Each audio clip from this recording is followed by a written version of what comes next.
l'État réduit le délai du processus de décaissement de fonds des accords signés avec la Banque mondiale. Le ministre des Finances, Sylvia Guli.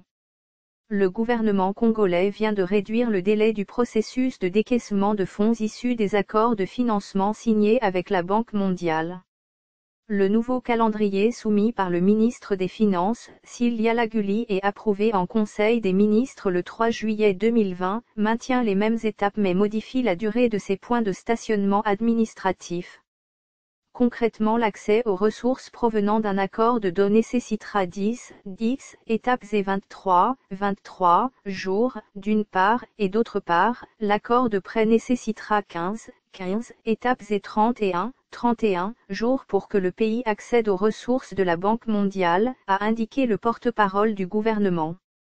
En réalité, cette démarche de l'exécutif national est une réponse au constat selon lequel beaucoup de temps s'écoule entre la signature des conventions avec la Banque mondiale et le décaissement des fonds, souvent à cause de non-respect du calendrier relatif.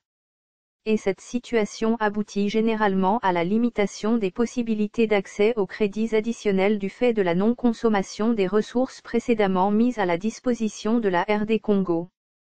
J'ai cependant constaté que les flux d'aide publique approuvés en faveur de la RDC tardent souvent à être décaissés, parfois jusqu'à 11 mois de retard, à cause de pesanteurs inexplicables, voire inacceptables, liées aux formalités administratives et législatives de mise en vigueur des différents accords de dons ou de prêts. L'urgence de nos défis économiques et humains ne peut continuer de s'accommoder de tels atermoiements funestes, a déploré le chef de l'État dans son discours du 30 juin 2020. Face aux lourdeurs administratives et procédurières tant du côté de la Banque mondiale que de la RD Congo par le passé, les deux parties se sont engagées récemment à œuvrer en faveur de l'accélération du processus de décaissement des fonds. C'est dans ce cadre que le ministre des Finances, Sylvia Guli, a élaboré le projet de calendrier contraignant les autorités disposant des pouvoirs d'habilitation à respecter les délais assignés à chacune des étapes du processus.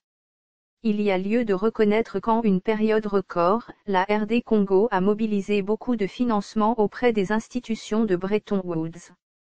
Comme pour dire qu'au niveau de la mobilisation des ressources extérieures, les résultats sont plus que palpables.